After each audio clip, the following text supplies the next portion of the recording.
नमस्कार दोस्तों, आप सभी का इस चैनल शापित हूँ मैं स्वागत है। पर एक बात, यहाँ पे डरना मना है। तो जल्दी से सब्सक्राइब कर दो और बेल नोटिफिकेशन को ऑन कर दो ताकि मेरे आगे आने वाली कहानियाँ आप तक जल्दी पहुँच पाए। तो आज की कहानी एक ट्रक ड्राइवर और उसके खलासी के साथ हुई डरावनी आप बीती की है, जो कि मैं आप सभी को सुनाने जा रहा हूँ। तो कहानी शुरू करने से पहले कुछ बता दूँ, यहाँ हर कहानी सच भी हो सकती है और शायद एक बुरा सपना भी।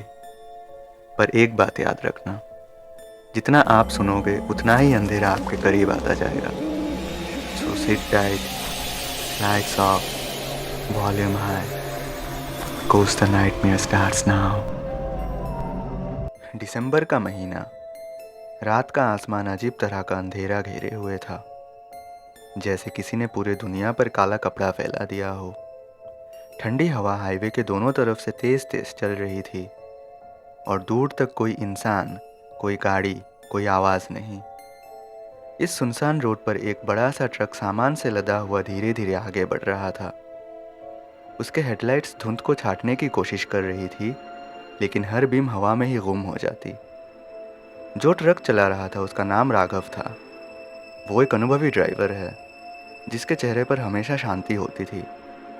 उसके बगल में बैठा था उसका नया हेल्पर छोटू, एक पतला छोटे कद का लड़का, बस 20 साल का। भैया, रात को रोड कुछ ज़्यादा ही खामोश लग रही है ना? छोटू ने हल्की सी आवाज़ में कहा। राघव हंस पड़ा। डर लग रहा है क्या? हाईवे तो हमारा घर है, राघव ऐसा बोला। लेकिन अंदर ही अंदर राघव भी महसूस कर रहा था, आज की रात अलग है, बहुत अलग। उनका मंजिल सीतापुर में स्थित एक वेयर हाउस था, अभी काफ़ी दूर। पर जितना आगे जा रहे थे, रास्ता उतना ही अजीब हो रहा था। न ढाबा, न ट्रक, न आदमी, बस हवा और खामोशी। छोटू ने खिड़की से बाहर झांका। भैया, हवा और ठंडी हो रही है ना? गले तक छिल गई। राघव ने हाँ में हाँ मिलाई। हाँ, सही कह रहा है, कुछ ज़्यादा ही ठंड है। धुंध घनी होती जा रही थी। हेडलाइट्स के आगे का रास्ता सिर्फ कुछ ही फीट तक दिखता। वो ऐसे करते करते अपनी मंजिल की तरफ बढ़ ही रहे थे कि फिर उन्होंने उसे देखा। रोड के कोने पर एक औरत खड़ी थी।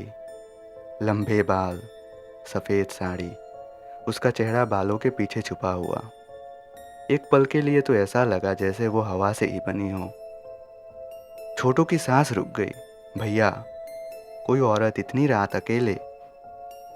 राघव ने ट्रक धीरे किया। शायद मदद चाहिए, रात में किसी को छोड़ना ठीक नहीं।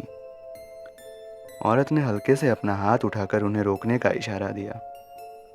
छोटू ने घबरा कर कहा, भैया, सफ़ेद कपड़े में इस वक्त औरत के आगे रुकना ठीक नहीं। पागल मत बन, राघव ये बोलकर ट्रक का ब्रेक लगाता है। फिर वो नीचे उतर गया। औरत बिल्कुल ही गतिहीन खड़ी थी। ठंडी हवा उसके साड़ी को हिला रही थी, पर उसका पैर 1 इंच भी नहीं हिला। राघव ने सामने जाके कहा, मैडम, कोई हेल्प चाहिए? औरत ने धीरे से अपना चेहरा उठाया। जैसे ही उसने चेहरा देखा, मानो राघव का दिल 1 सेकंड के लिए रुक गया। उसका चेहरा बिल्कुल सफ़ेद, आंखें बिल्कुल काली, एक अजीब डरावना, थोड़ा टेढ़ा सा स्माइल जो सीधा उसके रूह तक घुस रहा था। छोटू ट्रक के अंदर से चीख पड़ा, भैया मत जाओ। पर राघव कुछ समझ नहीं पा रहा था, जैसे कोई उसे खींच रहा हो। औरत की आवाज़ पतली और ठंडी थी। मुझे घर जाना है। राघव ने पूछा, कहाँ जाना है? औरत ने कोहरे के अंदर एक लंबे रास्ते की तरफ इशारा किया, वही जहाँ सब खत्म होता है। छोटू का दिल कांप गया। भैया, ये कोई सामान्य औरत नहीं। और तभी उस औरत का सिर एक झटके में थोड़ा टेढ़ा हो गया। इंसानों जैसा तो बिल्कुल नहीं। हवा रुक गई, खामोशी बढ़ गई, दुनिया जैसे एक पल के लिए रुक गई। और फिर वो राघव पर झपटी। राघव पीछे गिर गया, ज़मीन पर लथपथ। औरत के मुंह से अब नुकीले दांत दिखाई दे रहे थे। छोटू भागते हुए उसको पकड़कर ट्रक में खींच लाया, दरवाज़ा ज़ोर से बंद किया। औरत पलक झपकते ही ट्रक के सामने आ गई, जैसे हवा में उड़कर। उसका चेहरा विंडशील्ड से चिपका हुआ, आंखें सीधा उन दोनों को ताड़ रही थी। छोटू चीख पड़ा। राघव ने एक्सेलरेटर दबाया। ट्रक आगे बढ़ा और औरत धुंध के धुएं की तरह बिखर गई। खत्म। छोटू ने पीछे देखा, लेकिन कुछ मिनट बाद राघव ने ब्रेक्स लगा दिया। वो आंख फाड़ कर देख रहा था। छोटू ने भी देखा। वही औरत, वही चेहरा, वही मुस्कान, फिर से रोड के बीच खड़ी। ये कैसे? छोटू की आवाज़ बेहद धीमी पड़ गई। कोहरा अब उनके ट्रक के चारों तरफ फैलने लगा, जैसे किसी ने उनको घेर लिया हो। औरत ने अपने दोनों हाथ उठाए। राघव के सीने दबने लगे, जैसे कोई अदृश्य ताकत उसके सांसें खींच रही हो। छोटू घबरा के बोला, भैया आपको क्या हो रहा है? औरत की आवाज़ दोनों के दिमाग के अंदर गूंज उठी। मुझे साथ लेकर जाओ, वरना तुम दोनों यहीं रुक जाओगे। छोटू की आंखें घबराहट से बाहर आई और तब उसने एक चीज़ गौर की।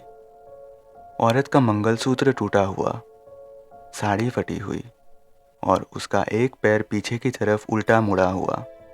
छोटू का खून जम गया। भैया, ये चुड़ैल है। राघव की सांसें रुक गई थी। उसकी आंखों के सामने अंधेरा छाने लगा।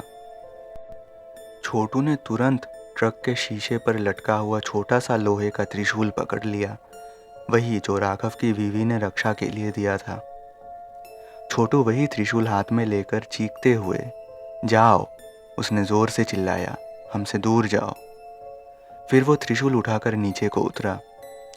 औरत ने एक बहुत ही डरावनी, कान फाड़ देने वाली चीख मारी। धुंध उसके आसपास की टेढ़ी हो गई। छाया इधर उधर भागने लगी। उसका चेहरा टेढ़ा, गुस्से से भरा हुआ, और त्रिशूल जैसे ही उसके पास आया, वो पीछे हटने लगी। धीरे धीरे उसका शरीर धुंध बनकर बिखरने लगा। उसकी आखिरी आवाज़ हवा में तैर रही थी, तुमने मुझे छोड़ दिया। फिर सब चुप। हवा वापस चलने लगी, मानो सब कुछ पहले जैसा हो गया। राघव हाफ हाफ के सांस लेने लगा। छोटू ने उसका हाथ पकड़ लिया। भैया, हम बच गए। राघव ने आंसुओं भरी आंखों से कहा, छोटू, आज तूने मेरी जान बचाई। भैया, हम ये रोड दोबारा कभी नहीं आएंगे ना? छोटू ने दर्द भरी आवाज़ में कहा। राघव ने सीधे जवाब दिया, कभी नहीं। उन्होंने ट्रक चलाया। त्रिशूल खिड़की पर ही हिल रहा था, उनको सुरक्षा देते हुए। लेकिन जब ट्रक दूर निकल चुका था, उनके पीछे का रास्ता एक पल के लिए चमका और धुंध के अंदर एक पल के लिए वही सफ़ेद चेहरा नजर आया। उन्हें देखकर हल्की सी मुस्कान के साथ, और फिर हवा में गायब। कुछ देर बाद राघव और छोटू किसी तरह सीतापुर के गोडाउन तक पहुंच गए। दोनों कांप रहे थे, हाथ ठंडे, सांसें तेज। गेटकीपर ने उन्हें देखा तो हैरान हो गया। अरे, क्या हाल बना रखा है दोनों ने, लगता है जैसे भूत देख लिया। छोटू की रगों में खून ठंडा पड़ गया। राघव चुप रहा, बस आंखें नीचे। अंदर जाके उन्होंने सामान अनलोड किया, लेकिन हर जगह एक ही चीज़ उनका पीछा कर रही थी, एक अजीब सा एहसास कि कोई उन्हें देख रहा है। वेयरहाउस के कोने में हवा बिल्कुल स्थिर थी, जैसे कोई वहाँ खड़ा हो। छोटू ने हल्के आवाज़ में कहा, भैया, यह जगह ठीक नहीं लग रही। राघव ने सिर झुकाकर कहा, बस काम ख़त्म करके निकल जाएंगे। काम ख़त्म करने के बाद सुपरवाइज़र उन्हें ऑफिस बुलाता है। अंदर एक छोटा सा सीसीटीवी मॉनिटर चल रहा था। सुपरवाइज़र ने हाथ जोड़कर बोला, तुम लोग का ट्रक जब आया, हमने कैमरे में अजीब चीज़ रिकॉर्ड की। छोटू के गले का पानी उतर गया। क्या? कौन सी चीज़? सुपरवाइज़र ने प्लेबैक चलाया।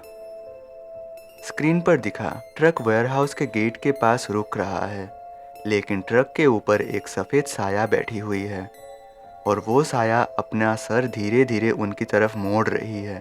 छोटू चीख पड़ा, ये तो वही औरत है। सुपरवाइज़र शॉक हो गया।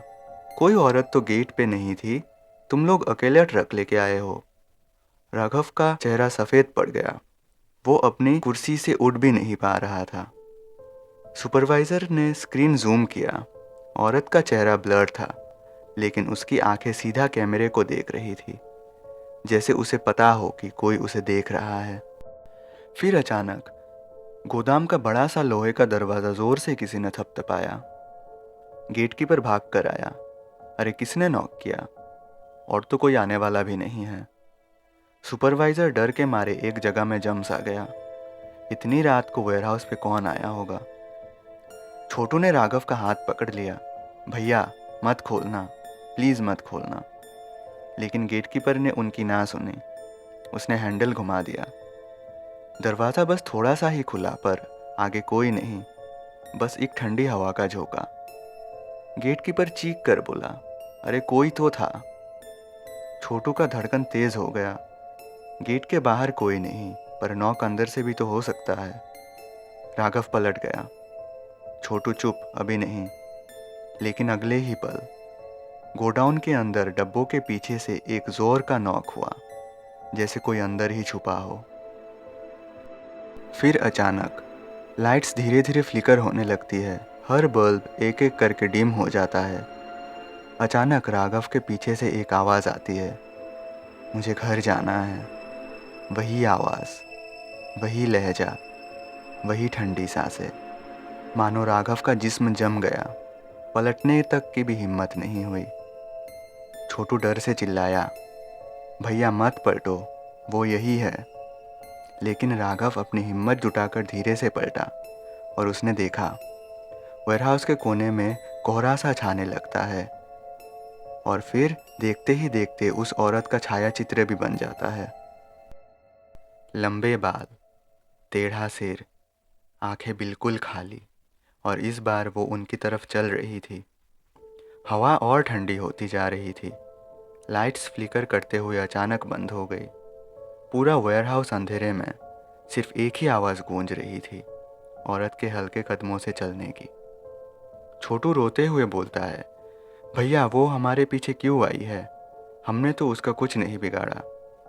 राघव अपनी कांपती हुई आवाज़ में बोला, वो हमसे कुछ चाहती है अभी भी। और फिर औरत बिल्कुल उनके पीछे आकर रुक जाती है। उसकी सांसें राघव के गले पे महसूस होती है, ज़्यादा ठंडी और जिंदा इंसानों जैसी तो बिल्कुल नहीं। और फिर वो फुसकारती है, तुमने मुझे छोड़ दिया।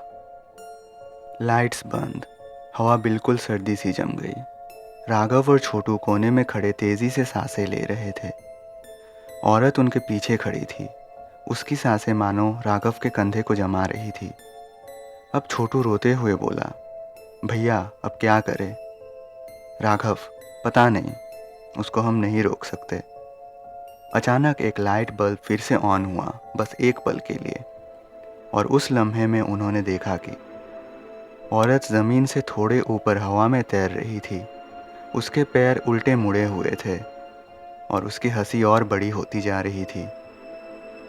फिर बल्ब अचानक से फिर से बंद हो गया। औरत के कदमों की आवाज़ तेज़ी से उनकी तरफ आ रही थी। छोटू ने ज़ोर से चीख दिया, तुम हमसे क्या चाहती हो? फिर अजीब सा सन्नाटा छा गया। पूरे वेयरहाउस का हवा मानो रुक गया। औरत की आवाज़ अब पहली जैसी नहीं रही, बल्कि अब उसकी आवाज़ में ज़्यादा दर्द भर गया। मुझे घर जाना है। राघव ने पूछा, कहाँ, क्या चाहती हो? औरत धीरे से उनके सामने आकर रुक गई। इस बार उसके चेहरे पर सिर्फ गुस्सा नहीं, दर्द भी था। तुम दोनों मुझे रास्ते पर छोड़ के भाग गए। छोटू घबरा गया। हमने तुम्हें नहीं मारा, तुम हमें मारने आ गई थी। औरत का चेहरा टेढ़ा होकर फटने जैसा हो गया। मैं पहले ऐसी नहीं थी। अचानक वेयरहाउस का एक कोना चमक उठा। धुंध के अंदर अब कुछ दिखा। एक एक्सीडेंट, वही हाईवे, वही कोहरा। एक ट्रक एक औरत को टक्कर मार के वहाँ से निकल जाता है। औरत हवा में उछलकर रोड पे गिरती है। बहुत खून निकलता है, पर उसकी मदद करने के लिए कोई नहीं आता। पर अचानक सब कुछ फिर से गायब हो जाता है। राघव का चेहरा सफ़ेद पड़ गया। राघव कांपते हुए बोला, ये मेरी ट्रक नहीं है। नहीं, तुम्हारा नहीं, पर तुम उस रात उसी रोड से गए थे जब मैं मदद के लिए गुहार लगा रही थी, पर किसी ने मुझे नहीं उठाया, ना ही देखा। फिर अचानक से एक और दृश्य उनके सामने दिखाई पड़ता है, जहां औरत रात को रोड पर घुटनों के बल चढ़कर मदद के लिए गुहार लगा रही थी। गाड़ियां उसके पास से गुजरी, पर उसके लिए कोई नहीं रुकता, और फिर धीरे धीरे करके वो अपना दम तोड़ देती है। फिर अचानक से वो औरत उनके सामने आ गई और एक डरावनी हंसी के साथ उनको कहा, जब तक कोई मुझे घर नहीं ले जाता, मैं जान लेती रहूँगी। अगर आप कहानी सुनते हुए यहाँ तक पहुँच गए हो तो लाइक शेयर सब्सक्राइब ज़रूर कर देना, ताकि मैं आगे भी आप सभी के लिए ऐसी हॉरर कहानियाँ ला पाऊँ। और अगर आपको इसका नेक्स्ट पार्ट चाहिए तो कमेंट कर देना, मैं इसका नेक्स्ट पार्ट ज़रूर लेकर आऊँगा। और फ़िलहाल के लिए मैं आपसे अलविदा लेता हूँ।